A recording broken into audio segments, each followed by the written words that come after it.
Hi, and welcome to the Dingers Podcast, episode 59. This is your host, Mitch. I'm here with my boys, Jake, Jeff, and Kevin. How are you guys tonight? Not bad. How is everybody? Pretty typical Monday for me. Yeah. Well, 4 more doing days. well. doing well. Well, Mitch and I survived conference last week, so this week is looking pretty good. That's why we didn't do a episode last week. So we're like, man, late nights, conference 2 nights a week, and then all day on Friday. So we're like, I don't know if we can do this season wrap last week.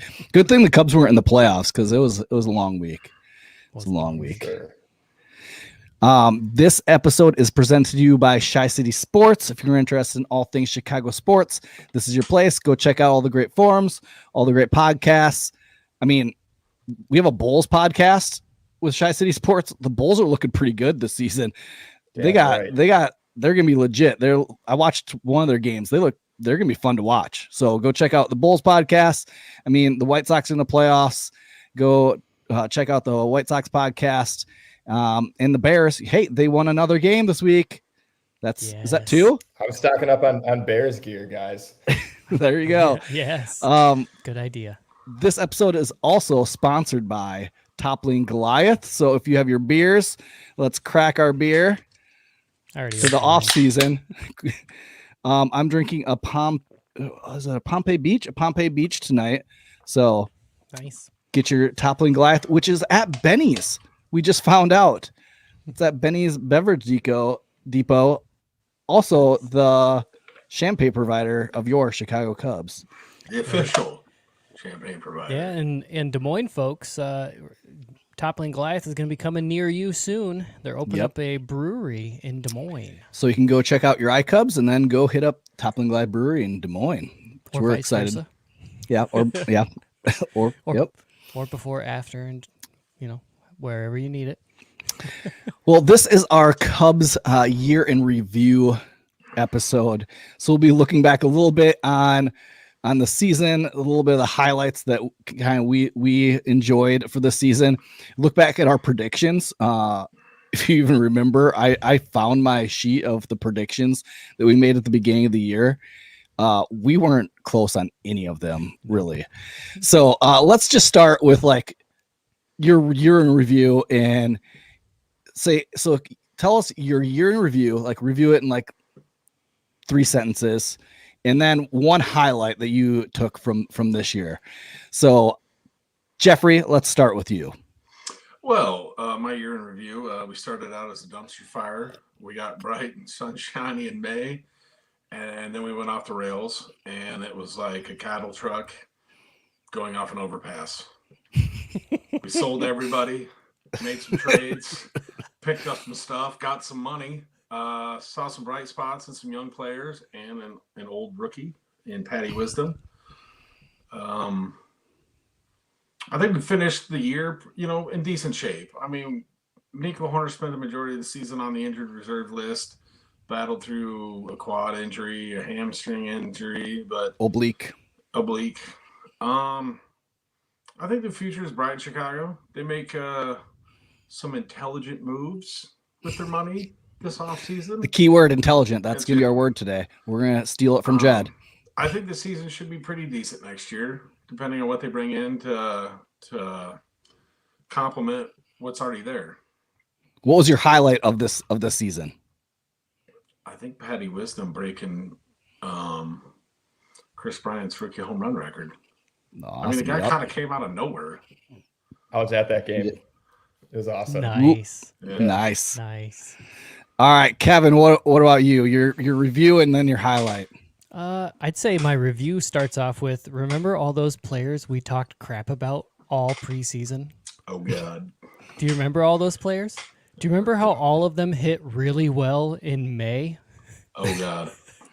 And Man, then we Duffy. were like, this is going to be awesome. We got Duffy, got Marisnik. they're all going nuts. I remember when Duffy made the opening day roster, like, what the heck is this guy doing on the opening day roster? And Nico Horner isn't. What the heck?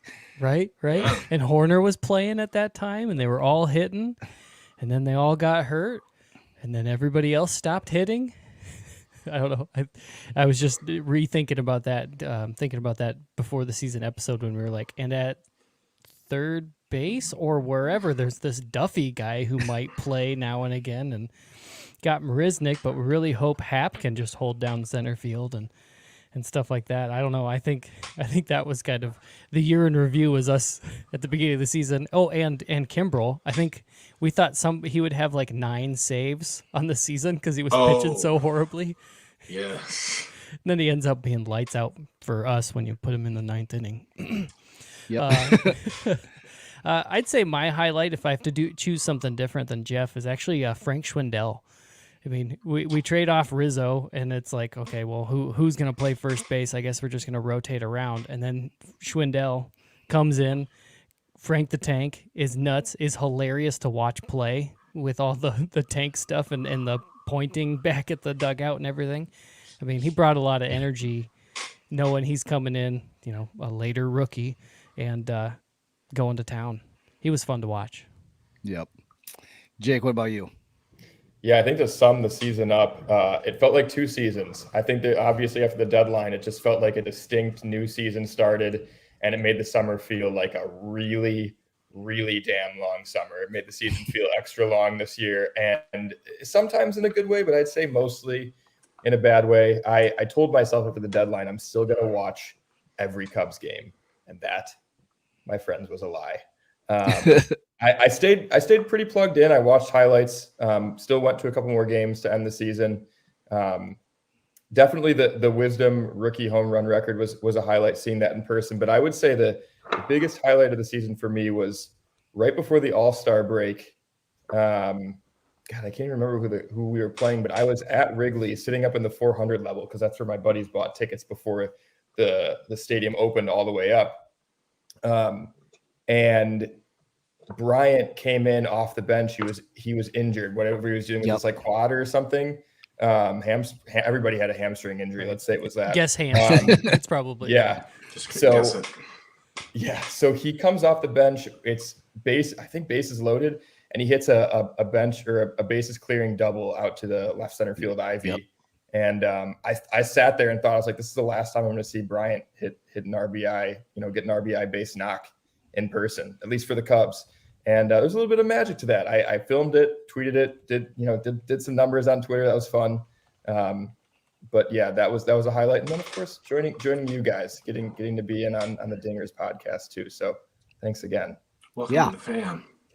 Yeah, I'm with you. It kind of felt like we saw almost 3 different teams play this year for the Cubs. It was like we had the spring training team, then we had the months of May through June team.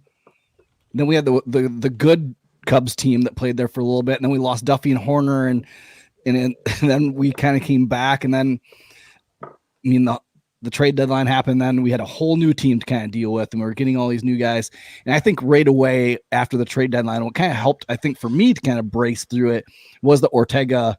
It was like the 2 days after, I think that Sunday, he had 3 dingers in that game. And that kind of like, okay, there is other guys that we can enjoy and watch. Yeah, it sucks that our heart's getting ripped out because we've had these guys that we've loved for so long, but we can learn to love new guys. I think that was kind of helpful for me with this. But I mean, the biggest highlight for me this season was going to opening day 2.0, watching them beat the Cardinals with my son, going to the very first game of his at Wrigley, very first baseball game ever that he got to go to. And then seeing Rizzo's 14 pitch at bat ending with a dinger, like that was just, it was something special. And that's something like kids still talk about it today. And so that's something that I'm going to remember. We can't not mention the Javi play. I think that will be something that we will always relate this season. The pre-trade deadline, we'll remember the Javi play and just the ridiculousness of that. But yeah, that was kind of my favorite moments throughout this season. But let's get into a little bit of more Cubs news. Jed Hoyer had his end of the year press conference. Like we said pre-show, he said a lot without saying anything at all. And you can tell it was almost the scripted line that he kept on saying of spend intelligently, that's going to be, they're going to be aggressive in the free agency, but they're going to spend intelligently, basically saying that we're not going to go spend big money on top free agents. That's what I took out of it. What do you guys kind of take out of that spend intelligently type phrase? I think it gave him a way out in case they don't sign anybody. Then he can say, we didn't believe in anybody. That's what I took from it. Yeah, I think that's really too bad too, because it does feel like it's a purposeful phrasing, because then later on he can say, well, there wasn't any intelligent spending we felt like we could do. Or later on, if they do happen to sign somebody, they can be like, well, this felt like the intelligent thing to do now. And so you can kind of swing it either way. And I would say the whole press conference seemed like a very good way to say a lot of words that don't come away with a lot of meaning. And it was it's kind of one of those, if you ever want to look at how to public speak and not have to be definitive about what you're speaking, you did a really good job in regards to that. Yep. What about you, Jake? Yeah, I think so. As you guys are talking through that, though, I realize it's not an infallible statement, right? Because one of the I was listening to the Athletics podcast, just to kind of give like a rundown again of like, what was said. And intelligent spending a few seasons ago would have been signing DJ LeMahieu to a 2-year, $30 million contract, right? So a lot of it is, hindsight being 2020, but you could even say you could have gotten more out of John Lester for less than what you signed Arrieta for.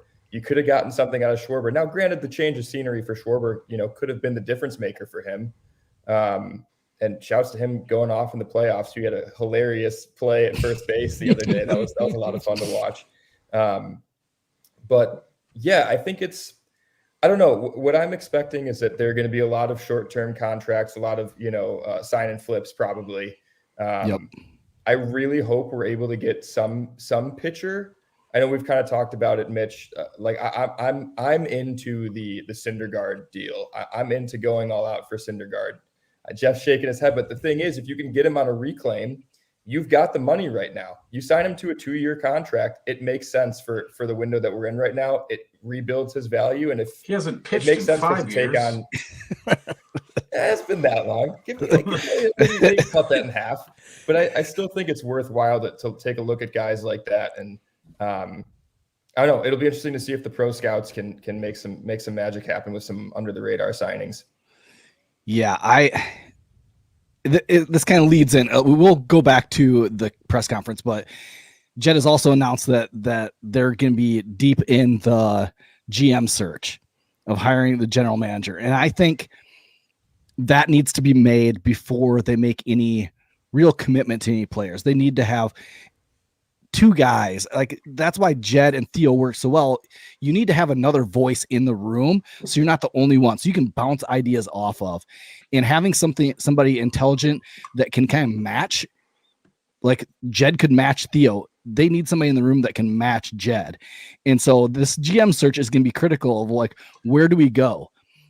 One of the names on the list, this Carlos Rodriguez, I really like, from the Rays, vice president of player development and international scouting. You've seen what the Rays have done with hardly any money. We're not the Rays. We can go spend money.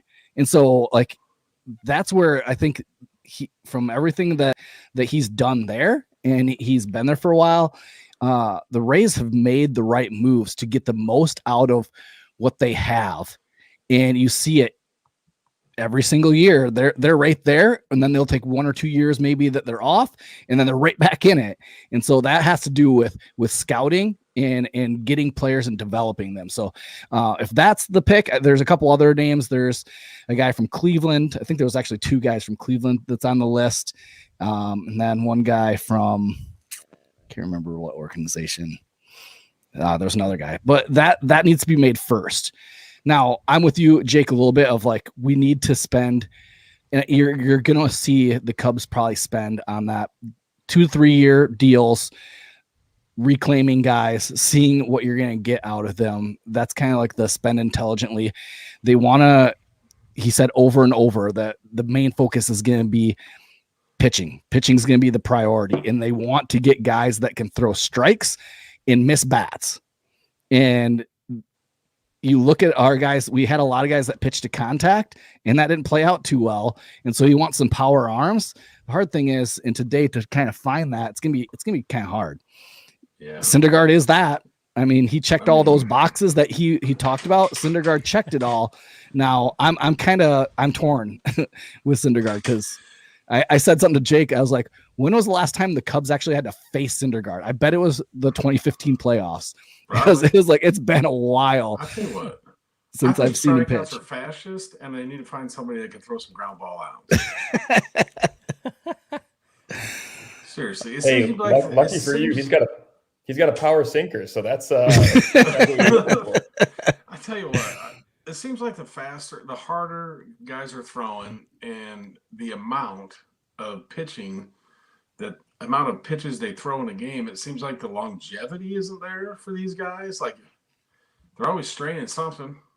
Well, the funny thing, you just said that. If you follow on Twitter Marcus Stroman, which he's a free agent, he's a guy that I would love the Cubs to target. Yeah, he might price himself out of the Cubs market, but he just tweeted out today. He's like, the reason why I am going to be a pitcher that can last a long time is because I know how to pitch, and I know how to kind of dial it back a little bit to be able to not throw as hard as I can every single pitch, because I don't need to. I can get guys out with my stuff. I don't need to overpower them every single time. But when I need to, I can bear down and do it. And that was one of his tweets. Just, I think it was yesterday, because he was talking about playoff pitchers, and then like that's all you're seeing is 99, 99, 98. It's like, I probably would have been interested in like Justin Verlander if Dusty Baker hadn't ruined another arm. You know what I mean? Oh yeah, as if he didn't have like 3,500 innings under his belt before Dusty Baker. It was Dusty Baker in spring training, no less. Yeah, but if you want to go watch the press conference, I mean, it's an hour and a half long. It's on Cubs Twitter. It's on YouTube, Cubs YouTube. Go check it out. But yeah, we basically gave you the highlights. He did talk a little bit about Steele, Alzolay, and Thompson being being there in not necessarily the rotation, but they're going to play a pivotal role in our pitching staff, and talked a little bit about Braylon Marquez. They've already said that he's going to be ready to go for next year, and that he's going to be a pitching weapon, not necessarily a starter. He kept on saying that, like, he wouldn't tell you exactly what he was going to do. Same with like spending. Will we get back to the 2019 spending and be the top spender in baseball? He didn't. He wouldn't give you a straight answer with any of that. But yeah, go and check it out. Weren't there two coaches also that aren't coming back? Yeah. Yes. Mike Borzello is no longer returning. That's one I was really surprised about. That hurts. I think that really hurts. I think Borzello, if you've watched, the Cubs have a really great documentary, mini docs on their YouTube where they interview Borzello, and you see how he prepares pitchers in between games, and he's really important to that pitching infrastructure. So I'm really curious to see how they fill that hole. I'm not worried for Borzello. He's going to be picked up somewhere, and he's going to be an asset to some team for sure. Right. And then Anthony Iapose is moving on. That was one where they didn't fire him. They just didn't issue him another contract, kind of like Joe Madden. He's one that's like, well, there's another Cubs hitting coach biting the dust. So I think we're every like 2 or 3 years, one goes down. So I'm looking at, in about 15 to 20 years, I have a good chance at getting my name in the hat to being able to be the next Cubs hitting coach. So don't let your dreams be dreams, man. Yep. Is Chili Davis available again? Actually, I think he is. Mets let him go. So yeah, I mean the Borzello one, that's one I think it's going to affect him. I think it's going to really hurt. I mean, morale. I think a lot of players turned to him and trusted him, and he's a big voice in that. Interesting, especially to see how Hendricks struggled at the end of the season. I think he probably leaned on Borzello a ton. I mean, there was the specific video that I'm talking about. They broke down his Maddox game. His whatever, like 83, 73, maybe even pitch shutout, and they talked about Borzello and game planning. And so you kind of get to see the relationship that those two had a little bit based on their interviews, separate interviews.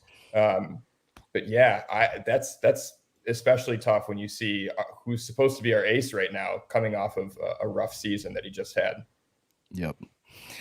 Well, let's look into the offseason. So here's the Cubs payroll, what I've kind of broken down. So guaranteed money is $40 million for next year. Pre-arbitration, let's say that there's $15 million there. Arbitration eligible, let's say there's $17.5 million. Money owed elsewhere, $3 million. So that means that we're left with $17 million on the payroll for next year, or $75 million on the payroll for next year. Right? The luxury tax, before you have to pay in or go over the luxury tax this last year was $210 million. There you'd have to take a hit and then you'd have to pay a little bit in. So that's pretty low. We have a lot of money to spend. Yeah. Out of that 40 million guaranteed, is 22 of that to Jason Hayward? Quite a bit of it is Jason Hayward. Yes. Not like a guy that hits the ball to second base. Yep. So how are we going to go about spending this money? There's a lot of names out there. This is a big free agent class. And even if you're watching the playoffs right now, there's a lot of guys that are playing in the playoffs this year that are going to be free agents. So who are we going to go after? Let's start with pitching, because that's going to be the big need of this offseason. I think who we're going to try to go after. Who are some names that you see that would be an intelligent investment in our money to go after? Well, I'd try to go after John Gray or Scherzer as your top, as your ace. And then, even though I can't stand him because he played for the Reds and the Brewers, Wade Miley. He's serviceable. He's one that I put on there because he does have a club option. So, but if the Reds do not pick him up, I was like, he is the number one guy, because I think he would eat up innings. He's kind of reinvented himself this last year. He pitched great for the Reds this year. That I would love to see. I think you could get him pretty decent money wise. He could fill into that number 3, number 2 spot in the rotation. It would take a little pressure off of Steele, Thompson, and Alzolay. I don't know. I think that would be a good one. Now, a lot could change because Reds could pick up the option, but that's one that I thought would be a good one.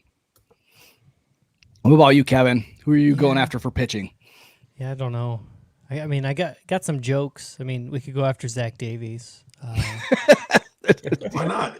He'd be cheap. I hear he does a good job through the lineup one time or so. Yeah, I don't know. Sorry, I just saw the Facebook user pop in who wish you were watching your team play in the playoffs. Yeah, it's true.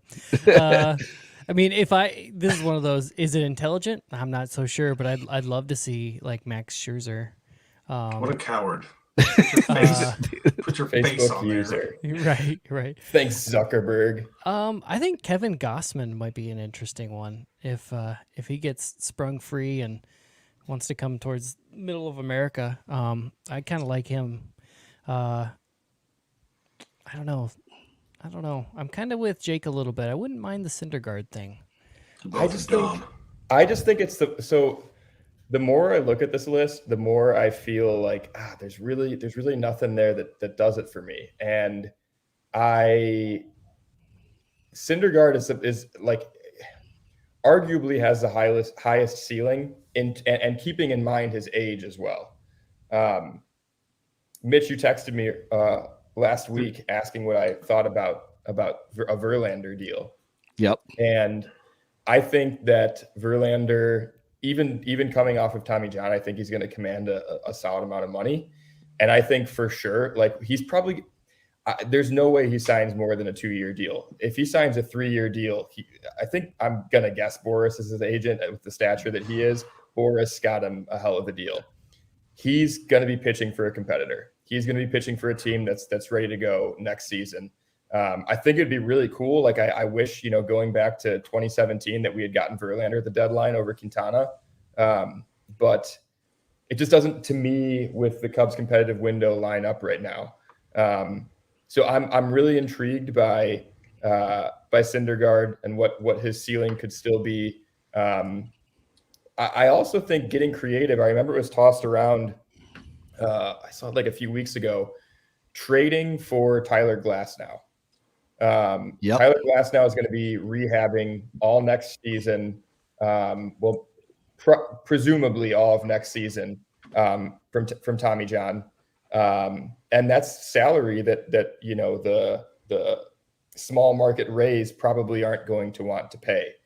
The Cubs have a lot of prospects, and I'm not saying we have to part ways with one of the top prospects, but the Rays obviously are savvy with their minor league guys. They probably have eyes on guys in the Cubs system that they'd be willing to make that deal for. And I would be surprised if the Cubs don't get him. I'd be surprised if Glasnow isn't dealt. After I saw that laid out and heard that argument, I thought that made sense. And the Cubs have the salary cap, and then they'd get one more season out of him, one full healthy season. So I think that intrigues me the most out of pitchers that could be on the radar. So you're saying that he would potentially rehab next year? Yep. So it'd be a plan for 2023? Yes, correct. Okay. Unless he rehabs and he could come back towards the end of the part next of the year. but Yeah. Interesting. Yeah. But the real push would be for 2023. Man. Interesting. I really don't want to sign. Which I think lines up more real. I think it lines up more realistically with when the Cubs are. We should expect them to be competitive. Like I think next year, if all things go well, you could maybe see like a Giants type situation. But everything really went exactly how it had to go for the Giants this year. Look for more like turnkey players. You can just plug in the lineup. You don't have to like nurse them back to health. I think you're looking at the Cubs trying to pull off a 2012, 2013, getting Scott Feldman, and flipping those and getting a Jake Arrieta, getting like those type of guys. And it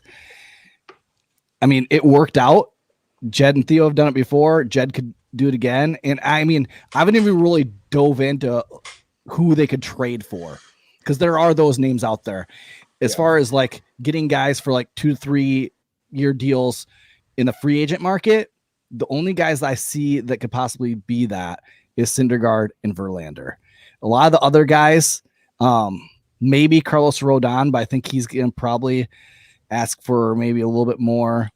Their Scherzer, I think, he's going to be really spendy. Gossman, I think, is going to get his money.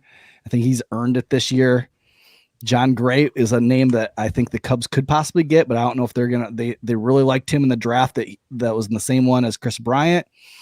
I don't know if they're going to go there. Another name that's going to be available.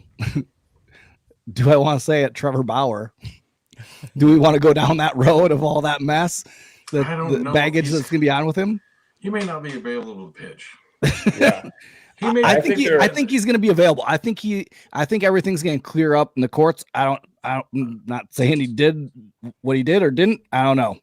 We'll figure that out. But I bet you he will be on a major league roster next year. So you don't think he'll be in the California Penal League? No. Not for stealing a car? Nope. I think he's going to be in a major league uniform next year. I think it's going to come with a lot of controversy. Yeah. And I think it's going to be a team that's going to taking a huge chance. I think it's going to be one of those teams. I have a question about that. Watch the White Sox do it. I could see that be a White Sox thing. Actually, yeah. So if the Dodgers win the World Series this year, did he play enough games to get a ring, or he gets a ring? Yeah, I think he does. Yeah. Just curious. Wow. I'm calling it now that the White Sox will sign Trevor Bauer. Just put that down. If they starting pitching hasn't looked great for them in this short run so far. So if they see that that's where they need depth, it would definitely, everything else aside that's on his plate right now, that is a sign that definitely makes sense for the White Sox. They'll probably pay for his extracurricular activities.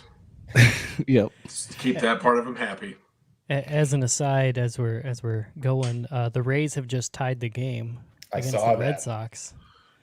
My goodness. I can't decide who I'm pulling for. I Right? can't decide.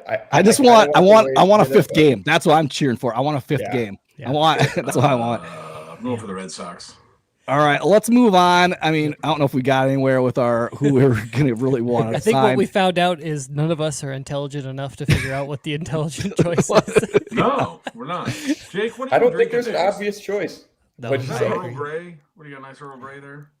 It's a nice peppermint tea. It actually is peppermint tea. I'm a dork. Tasty hot guy. beverage there, Sheldon Cooper. Tea, gross. Sheldon Cooper. Hey, I'm recovering Trash from water. a hangover from a wedding this weekend. So Oh, yeah, touche. All right, well, let's sir. go. Let's go. Position players. Who I'll just open it up. Position players. Outfield, infield. Who do you think would be a good? I mean, there are a lot of holes in this lineup. I mean, I consider maybe 3 guys that we have that are legit major league players that we have currently on this team that probably deserve a spot. Who do we need to fill in and go after? I would take Starling Marte, Big Stick Nick, and then in the infield, I would either go after Corey Seager or Trevor Story. Interesting. yeah, I haven't been shy about wanting Seager. I mean, aside from Cubs players, he's probably who I've tweeted about the most this season. Just calling for the Cubs to be competitive and signing him. I think he profiles as the bat that you really want. I know the big thing on him is injuries. You know, he had a broken hand. He tore his UCL. So he had Tommy John. I mean, those are two injuries that you don't expect to see from position players. I mean, obviously, broken hand is a freak accident, and to some extent, so could the torn UCL be. I am all in on Seager. I don't think, unfortunately, they're going to make that move. But that's the big guy that stands out to me for sure. Yeah, I'd like to see him go after.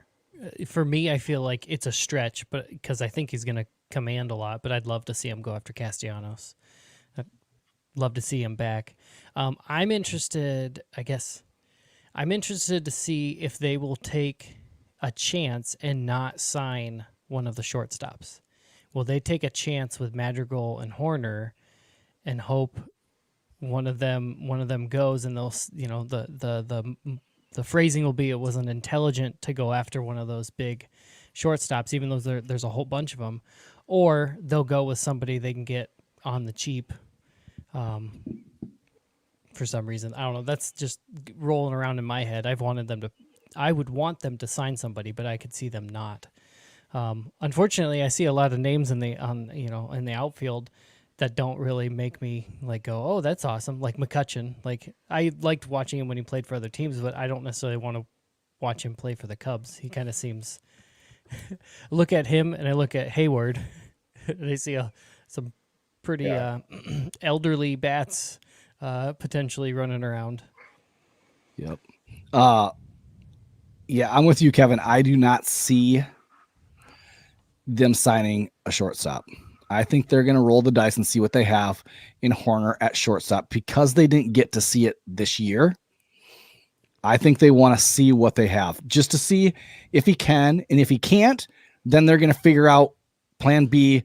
Let's move him around and see who else we have in the minor league system. We have all these shortstops. Who's going to rise to the top?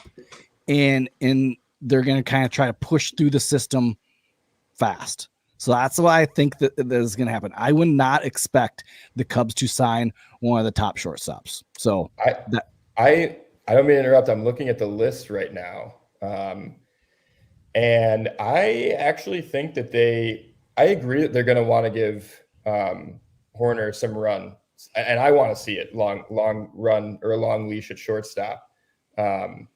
But they've got to have a backup plan. And the last thing that I want to see is them rush a young guy. And I don't even think Andy Weber is one guy that we saw, he's kind of a utility guy, like a 26-year-old or so. But I don't know if he's got like what it takes to be that backup guy. Like he's probably like a net negative bat, but like you look at the list right here, we've got Freddie Galvis, who had a solid season, and Jose Iglesias, who I actually kind of wanted the Cubs to pursue on like a 1-year contract. He's a solid glove and he's a decently reliable bat at shortstop. So I do think they're going to sign. They're like a handful of veteran shortstops. And I think one of them is going to be picked up as a backup option just in case. That is an interesting idea. Picking up somebody who could sit there for a year and, like you said, like, give Horner that run at it. I hadn't thought of like looking for a 1-year guy and that's why I think Miguel Rojas, not Danny Rojas, Miguel Rojas could fill that need. Like I when the Cubs played the Marlins in the playoffs and you watched how he was the leader of that team. Like he was the leader of that young Marlins team. That could they bring him in to kind of be a little bit of a leader. He's played with big teams. He's been around it, plays a really good shortstop. His stick's okay. Could they put him in there and kind of platoon him in there with Nico? I don't know. I think that would be a possibility. You might get him pretty cheap. He's a utility guy, and from what I've heard, he's super well respected as a teammate and just around the league. So, yeah, if he what did you say? There's an op? Does he have an is a $5.5 million option for 2022. So, yeah. Does he think he can get more in the market? I don't know, but that would be one that it would be very interesting to see if he came available. Would they take that look and see? Another guy that I have been interested in, and just because I've heard his name kind of floating out there as more of a backup role for Contreras, is Tucker Barnhart from the Reds. I heard his name floated as a possible trade chip.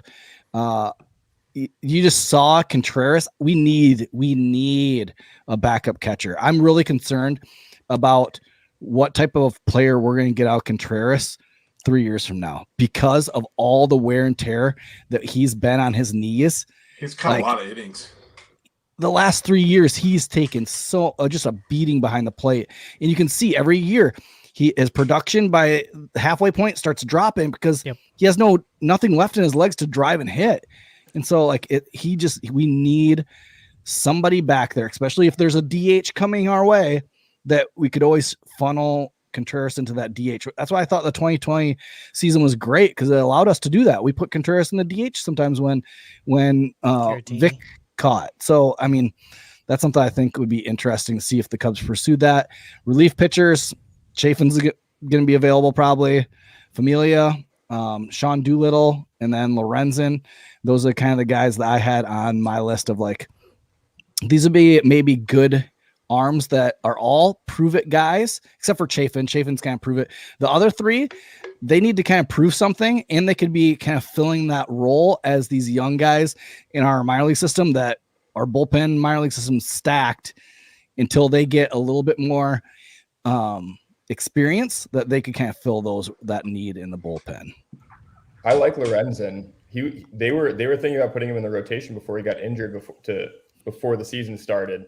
Yep. And I thought I picked him up in fantasy. I thought he was going to have a breakout season, and then of course I don't think he played. He maybe played one game, but I still like him as an option for sure. I think he could be signed for the cheap. Yeah, so it's gonna be interesting to see what Jed does. See how it's gonna come a lot, I think, down to that GM search, what type of guy that they get, and what voice he has in making these decisions. It's gonna be big deal. But we talked a little bit about the playoffs. Man, have you guys been watching a lot of the playoffs? A little bit. I'll probably really get locked in when they go to the championship series. Some of the games I want to watch that they happen while I'm still at work, with the exception of the Red Sox tonight. But I'm the broadcast for some of these. Like, I hate Ron Darling. It's just terrible. What was the one game they had, like Bob Costas in, like? I hate Bob Costas too. two old guys, like, okay, if you want to bring the next generation of baseball fan in to watch, that's not who you start with. That gets the like 50 and above generation to like tune in. But the next generation, like, you need a guy like Boog. You need a guy like that is entertaining, that can like really play to the youth. Relate. Yeah. Yeah, I've been watching them on and off. Man, the Red Sox have just been surprising me. Like, I thought the Rays were gonna kind of blow through this series, and the Red Sox, they're hitting. I don't know. I didn't really watch them a whole lot. I just watched the line score, but yeah, they are keeping up, and they're keeping the Rays on their heels. They keep just kind of hitting, knocking pitchers out, kind of going nuts, and it's always lovely to see Schwarber out there doing his thing. I don't remember if you brought it up during the podcast, but him committing that error the other night, and then when he actually successfully threw it to first base, that big celebration. Like, Yeah. the guy's learning to play first base during the playoffs. Well, not only that, but guess who is starting at first base tonight for the Giants? Chris Bryant. Is that Chris Bryant. Apparently, maybe somebody should have been trading for Frank Schwindel. That played in the playoffs this year. Hey, if it tells us anything, it tells us that we've got a first baseman in our system. Like, those guys all play other positions. People are like, oh, we got to go out and sign a top tier free agent first baseman. No, you don't. There's a dude that's not a very good defender that can hit the crap out of the ball in our system somewhere that will slot at first base at some point.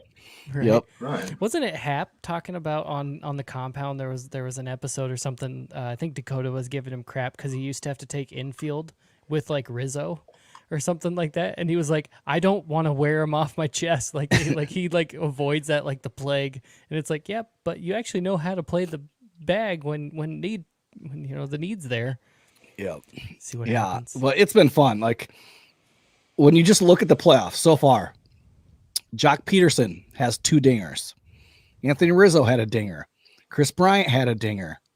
Kyle Schwarber has 2 dingers. Hang on.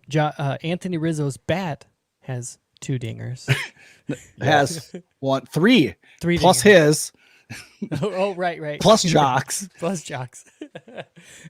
It's like ex-Cubs players left and right. Just, I mean, it's fun because of the storylines for us as Cubs fans. We can really engage in and watch and enjoy. But you're still thinking like, okay, if we would have kept these guys, right? What could have been? Like, that was what was going around. It was like, imagine a team that has Chris Bryant, Anthony Rizzo, Kyle Schwarber, Jock Peterson, all on it. Imagine a team like that. It's like, that'd be a good team. That'd be a playoff team for sure. Yeah.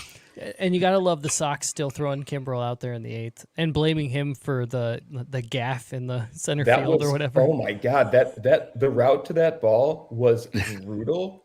And I didn't see that like in the moment when people were tweeting about it. I saw it the next day, and the fact that people were on Kimbrel for that's on Leary Garcia. 2 outs, and that's a very playable ball. Yep. And the spin around to yeah. Ugly. That looks like me out there in slow pitch softball. Oh my gosh. You probably look better though. You probably look a little bit better. Not the first couple games of the season.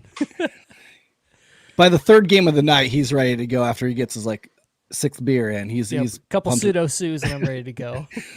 But like, there's been some pretty controversial things going on in like games last night with the Red Sox with the ground rule double hitting off the player, and it's like, and going over the fence, and kind of a judgment call with the umps. And then the White Sox game, I mean, they get their first 3 runs of that game because Grandal gets hit with the ball when he hits it to first base. Base is loaded. First baseman throws, it hits him with the ball, goes past the catcher, and they score 2 runs. It's like, no replay, no nothing. Go on. It's like, it's crazy that those type of things always seem to happen in the playoffs. Always the things that like never happen in baseball always seem to come up, make it even more exciting. Yeah, I'm waiting for more teams to use the strategy of, oh, that ball's going over the outfielder's head, just scoop it into the stands. Yeah. We'll give them 2 bases. We're not giving them any more. So who do you guys got winning it all? Make your prediction. God, I really want it to be the Red Sox. If it's not the Cubs, it's the Red Sox for me. I think people are sleeping on the Braves. Ooh. I think from the start, people were sleeping on the Braves. I think they got hot at the right time. I think when their offense is clicking, it's damn good. Ian Anderson, their number 3, looked great today. I could go for a Red Sox Braves series. That'd be fun. Now just think if Acuna was there. Oh my God. Yeah. Right. They'd be nuts. Yeah, I'm a big. I don't know. I think I brought it up on the podcast. My dad's always followed Chicago sports. My mom was born out by San Francisco, so she's always wanted me to follow San Francisco sports. So I've always been a Giants fan, along with the Cubs. Just kept it secluded and down low. So I think the I don't Giants. know if we'd be friends. It's all right, I know. Kevin. I wear a I'm 49ers shirt to the gym, and Jeff always is like, take it off, or I'm ripping it off. Like, I'll wipe my ass with it, Kevin. Well, I did wear my San Francisco Giants hat to CrossFit the other day because I was like, well, it's playoffs. I've made my allegiance known now. Playoffs, I'm going to cheer for the Giants.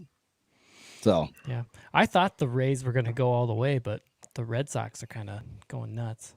I thought the Rays would be in the World Series. I want the Giants. That's one of those, like, as a fan, I want the Giants to win, but I thought the Rays were the team.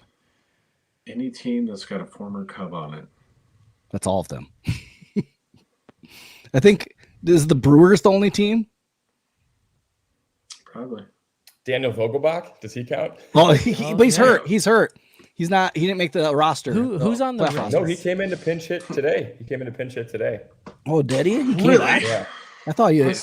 Yeah. I don't think the Rays have a Cubs player. Probably not. I don't think the Rays do. I saw Vogelbach play in Des Moines. I mean, the Astros have Dusty Baker, so Yeah, I saw Vogelbach play a ton for Iowa back in the day. yeah. Wait, didn't we have Martin Maldonado for a hot minute last year? Yes, we did. He's on the It was like 3 games. Yeah. And Chris Archer, I think, is injured for the Rays. For the Rays. Former Cubs farmhand. Yeah. No, that's true. That's true. So For a that's hot what it minute. was. I was looking up the free 6 agents. degrees of Kevin DeBacon right here.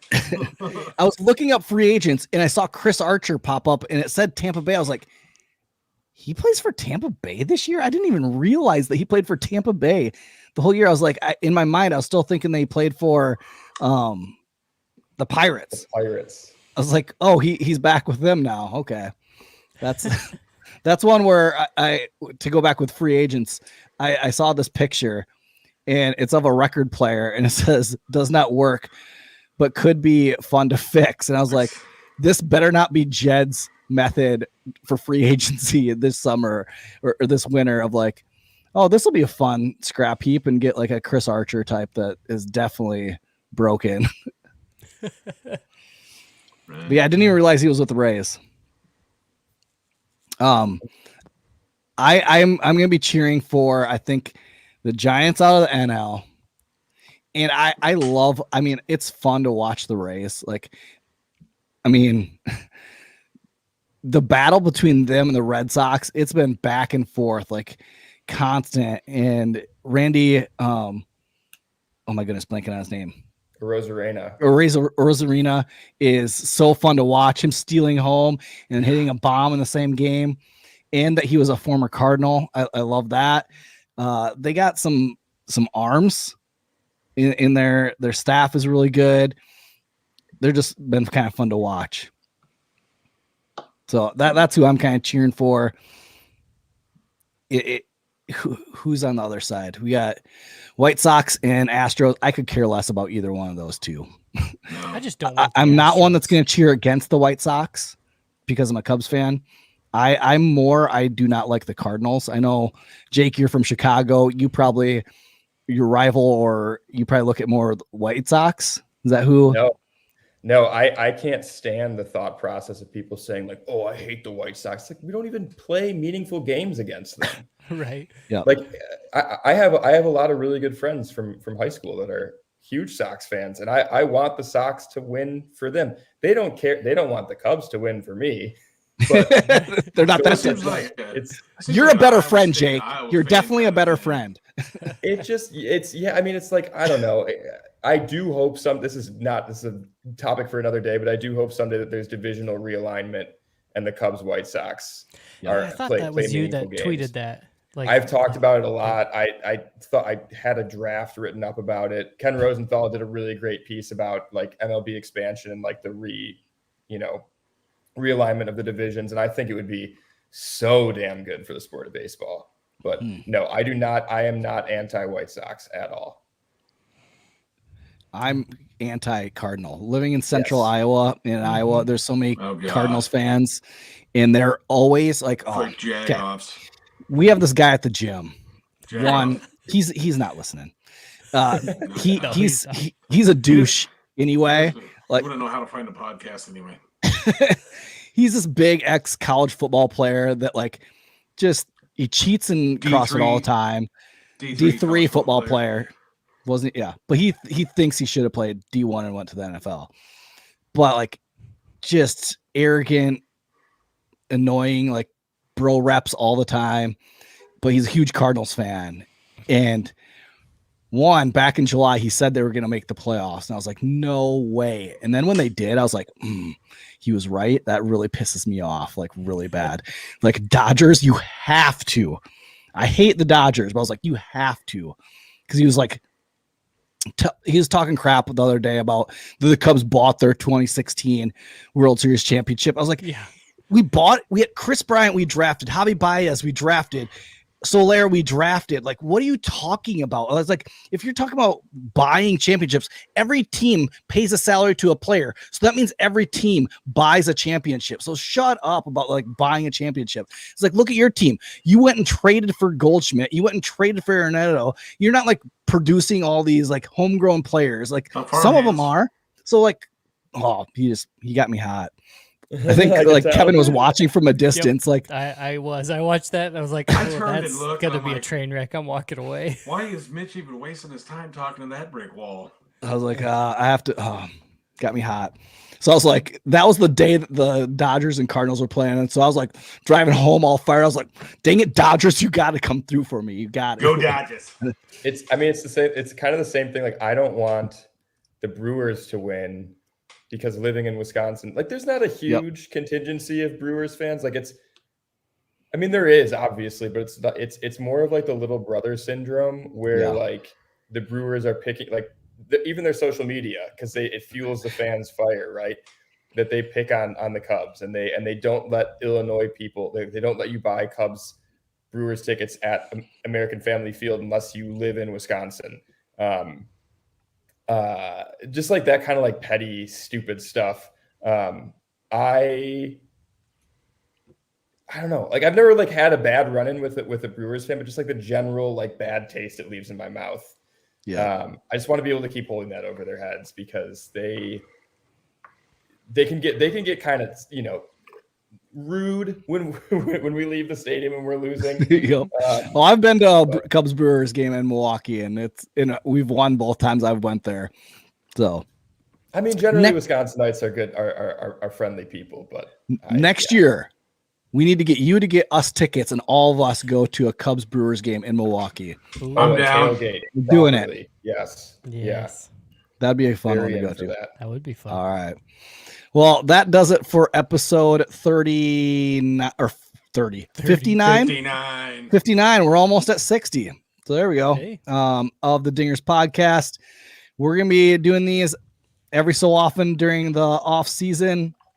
Got some interviews. We were supposed to have Brendan Davis on tonight, but he texted me and he's like, apparently Hawaii, hey, after the game or after the season, I took a vacation to Hawaii.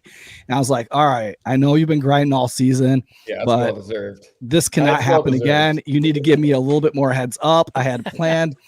I was like, I'll let it pass this time, but you enjoy your vacation. So he's having a fun time in Hawaii, and hopefully we can get him on in the next couple of weeks and have a final interview with Brendan Davis. But we have some other interviews lined up.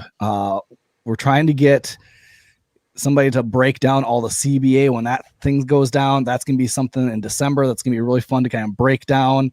I think it's going to change kind of the landscape of baseball. Hopefully we get a deal done and we don't hit a strike. But yeah, it's a lot to do this off season, a lot to talk about. So we'll get into it here on the Dingers podcast for all the Cubs and Major League Baseball news. So thanks for joining us for episode 59 of the Dingers podcast.